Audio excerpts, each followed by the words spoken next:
This channel does not promote any violent, harmful, or illegal activities. All content provided by this channel is meant for an educational purpose only. জ্বালানি সাশ্রয়ে পথ দেখাচ্ছেন প্রধানমন্ত্রী। কনভয়ে গাড়ি কমিয়েছেন মোদি, সেই একই পথে অমিত শাহ, রাজনাথ সিং। গাড়ি কমেছে মুখ্যমন্ত্রীর কনভয়ও। এবার বিস্তারিত শুনুন টিভি 9 বাংলার ম্যানেজিং এডিটর অমৃতাংশু ভট্টাচার্যের কাছ থেকে।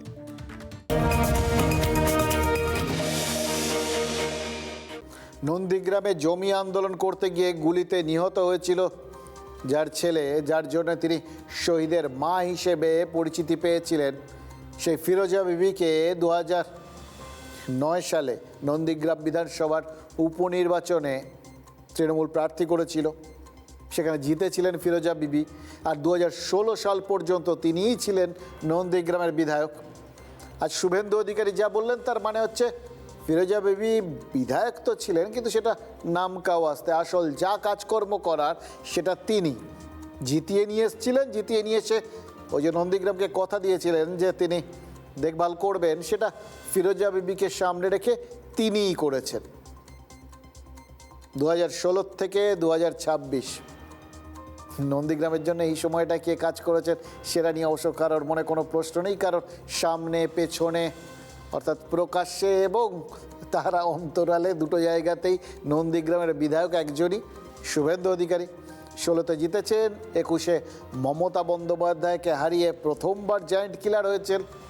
এগুলো তো আমরা সবটা জানি, কিন্তু এবার যেহেতু ভবানীপুর আর নন্দীগ্রামের মধ্যে একটা আসন ছাড়তেই হতো, তাই শুভেন্দু অধিকারী এই নন্দীগ্রাম ছাড়ার সময় পরিষ্কার করে দিলেন যে আসলে দেখুন তিনি ওই যে কাজটা দীর্ঘদিন ধরে করছিলেন, সেই 2009 থেকে করছিলেন, সেটাই তাকে আত্মবিশ্বাস জুগিয়েছে এবং এটাই আত্মবিশ্বাসী করেছে নন্দীগ্রামের মানুষ। তাকে বুঝতে পারবেন, কোথাও গিয়ে তাদের অভিমান হবে না যে আমরা তো জিতিয়ে আনলাম তারপর আমাদের ছেড়ে দিলেন, কারণ তারা ইতিমধ্যেই এই অভিজ্ঞতার ভাগিদার হয়ে গেছেন যে সামনে যেই থাক, যদি শুভেন্দু অধিকারী বলেন যে তিনি সেই জায়গাটাকে নিজে দেখে রাখবেন তাহলে দেখে রেখেছেন, অতীতেও রেখেছেন বলে শুভেন্দু অধিকারী দাবি করলেন। তার মানে এবারও যিনি দাঁড়ান, কেউ না কেউ তো দাঁড়াবেন, তাহলে তার অন্তরালে থেকে তিনিই নন্দীগ্রামের দেখভাল করবেন, এটা স্পষ্ট করে দিলেন। এটা কিন্তু নন্দীগ্রামের জন্য একটা বড় প্রতিশ্রুতিও বটে আর কি। আর এবার তো প্রতিশ্রুতি যার তার কাছ থেকে নয়, একেবারে মুখ্যমন্ত্রীর কাছ থেকে। উপনির্বাচনের প্রচারটা কিন্তু এখান থেকেই শুরু হয়ে গেল, এভাবে ধরতে পারেন। এবার উল্টো দিকটা দেখুন, ছাড়ার গল্পটা তো বুঝলেন, কিন্তু যেটা রাখলেন ভবানীপুর, কেন রাখলেন? প্রথমত বাঘ ঠাক শিকারের পর আগেকার দিনে আমরা দেখেছি শিকারীরা সেগুলো বাড়িতে ওই ট্রফি করে সাজিয়ে রাখতেন, মানে ওই ধরুন বাঘের পেটের নাড়ি ভুড়ি বার করে সেগুলোকে স্টাফিং করে রাসায়নিক লাগিয়ে একদম সাজিয়ে রাখতেন স্মৃতি হিসেবে। কত বড় বীরত্ব তার প্রমাণস্বরূপ। এই ভবানীপুর শুভেন্দু অধিকারীর বীরত্বের প্রতীক। তিনি মমতা বন্দ্যোপাধ্যায়ের পাড়ায় গিয়ে তাকে হারিয়েছেন, পরপর দ্বিতীয়বার তাকে হারালেন। ওই খেলায় যেরকম হোম অ্যান্ড অ্যাওয়ে ম্যাচ তাকে নিজের ঘরে 21-এ হারিয়েছিলেন, সেবার নন্দীগ্রামে মমতা বন্দ্যোপাধ্যায় শুভেন্দু অধিকারীর ঘরে লড়তে গেছিলেন, তাতেও জিতেছিলেন শুভেন্দু। আর এবার ভবানীপুরে চ্যালেঞ্জার হয়ে লড়তে এসেছিলেন শুভেন্দু অধিকারী, সেই লড়াইয়েও তিনি জিতে এসছেন। সুতরাং ভবানীপুরটাই তার এই যে লড়াইয়ের যে সিরিজটা, সেটা হোম অ্যান্ড অ্যাওয়ে কমপ্লিট করে দিয়েছে। সুতরাং ভবানীপুরেই তিনি ট্রফিটা পেয়েছেন, আসল ট্রফি, মেমেন্টো, ওই জন্য ওটাকে রেখে দিলেন। দ্বিতীয়ত তিনি ভবানীপুরের মানুষকে কথা দিয়েছিলেন যে আদর্শ বিধায়ক কেমন হয় সেটা তিনি এবার কাজে কর্মে একদম পরিষ্কার করে বুঝিয়ে দেবেন। অর্থাৎ ভবানীপুরের ঘরের মেয়ে মমতা বন্দ্যোপাধ্যায় যে বিধায়ক হিসেবে ব্যর্থ ছিলেন, এটা কাজ করে প্রমাণ করে দিতে চান শুভেন্দু, এটা তার কাছে একটা চ্যালেঞ্জ। তো আজ বিকেলে ভবানীপুরে বিজয় মিছিল করার পাশাপাশি সেই চ্যালেঞ্জটাই যে তিনি গ্রহণ করছেন সেটা কিন্তু তিনি ওই শপথ নেওয়ার মধ্যে দিয়েই বুঝিয়ে দিয়েছেন। তো এবার যেহেতু শুভেন্দু অধিকারী নন্দীগ্রাম ছাড়লেন, আবার সেখানে ভোট হবে এবং জল্পনা সত্যি হলে নন্দীগ্রাম থেকেই হয়তো রাজ্যের পরবর্তী অর্থমন্ত্রী আসতে পারেন। মানে এখন পর্যন্ত বিভিন্ন মাধ্যমে যা খবর, তাতে প্রধানমন্ত্রীর অন্যতম আর্থিক উপদেষ্টা সঞ্জীব সান্যালকে হয়তো নন্দীগ্রামে বিজেপি প্রার্থী করবে।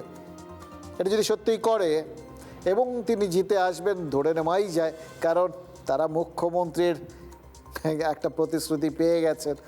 যখন তিনি মুখ্যমন্ত্রী ছিলেন না, বিরোধী দলনেতা ছিলেন, তখনই তার কথায় নন্দীগ্রামের মানুষ বিশ্বাস করেছিলেন। তো এবার ধরে নেওয়া যায় এবারের তার প্রতিশ্রুতিটা তাদের কাছে আরও বেশি বিশ্বাসযোগ্য ঠেকবে, এবং তারা এটা সেক্ষেত্রে মানে যদি সত্যি সঞ্জীব সান্যাল আসেন, তাহলে তারা এটাতেও নিশ্চিত থাকবেন যে যিনি জিতবেন তিনি মন্ত্রিসভার সদস্য হবেন। এবার এগুলোর মধ্যে অবশ্য অনেকগুলো যদি কিন্তু আছে, এটা ওই ভবিষ্যতের গর্ভে থাকার মতো ব্যাপার। তো যেটা ভবিষ্যতের গর্ভে আছে সেটা থাক, আপাতত থাক। যেটা বর্তমান সেটা নিয়ে সেই কথাগুলোই বলি, যেগুলো না বললেই নয়। দেখুন, শুভেন্দু অধিকারী আজ যেরকম নন্দীগ্রাম ছেড়েছেন, তেমন তো নিজের কনভয়ের গাড়িও ছেড়েছেন।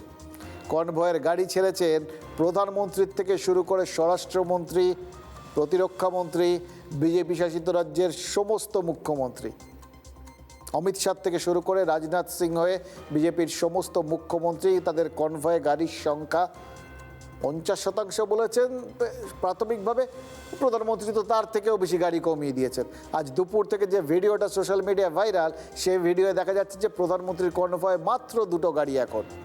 একটা গাড়ি যেটাতে স্বয়ং নরেন্দ্র মোদী বসে আছেন, আর আরেকটা গাড়িতে তার সুরক্ষা বাহিনী, সুরক্ষা সরঞ্জাম সহ বসে রয়েছে। শুভেন্দু অধিকারী বলেছেন তারা সবাই প্রধানমন্ত্রীর দেখানো পথেই হাঁটছেন এবং হেঁটেছেন। মানে বুঝতে পারছেন কোনটা ছাড়বেন আর কতটা রাখবেন, সেটা আপাতত নরেন্দ্র মোদীকে দেখেই শুভেন্দু অধিকারীরা ঠিক করেছেন।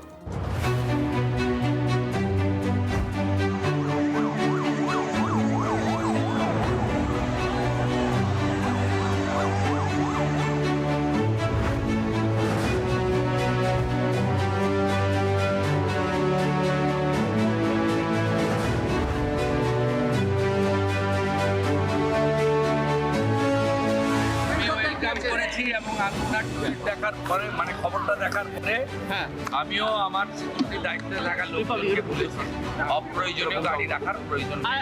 আমাদের প্রধানমন্ত্রী আমাদের পথপ্রদর্শক। বাংলায় একটা কথা আছে, রাজা বিলোয় রানী খুঁড়ে। সম্পূর্ণ ব্যাপারটাই ওদের ব্যাপার। জ্বালানি কেন কমেছে সেটা ওরাই জানে। এত লোককে জ্বালিয়েছে, জ্বালানি কম পড়ে গেছে। তবুও ভালো, এখনো বলছে যে গাড়ি কমাবো, এরপর সাইকেলে করে আসবেন, গরুর গাড়ি করে আসবেন। অনেক কিছু দেখতে হবে, দেখে নিলাম, অনেক কিছু দেখেছি। আমি বিদেশে দেখে এসেছি যে ওরা মেট্রো ট্রেনে যাতায়াত করেছে। মানে এসব বড় বড় পলিটিক্যাল লিডার্স রয়েছে, সেই রকম হওয়া উচিত। ইগোটা না একটা পাথরের মতো, ইগো এবং অহংকার পাথরের মতো। কনভয়ের গাড়ি, কারণ দ্যাট ইজ দ্য স্পিরিট। এই হচ্ছে ভারতীয় জনতা পার্টি। ভালো ভালো। 1.5 বছর পর থমকে থাকা চিংড়িঘাটা মেট্রোর কাজ অবশেষে শুরু হচ্ছে। শুক্রবার থেকে চিংড়িঘাটায় যান নিয়ন্ত্রণ করা হবে। 15ই মে রাত 8টা থেকে 18ই মে সকাল 8টা পর্যন্ত যান চলাচল নিয়ন্ত্রিত থাকবে। আবার 22শে মে রাত 8টা থেকে যান নিয়ন্ত্রণ করা হবে 25শে মে সকাল 8টা পর্যন্ত। ঝড় বৃষ্টির দাপটে লণ্ডভণ্ড উত্তরপ্রদেশ, মৃত অন্তত 56। শুধু প্রয়াগরাজেই 17 জনের মৃত্যু হয়েছে বলে খবর।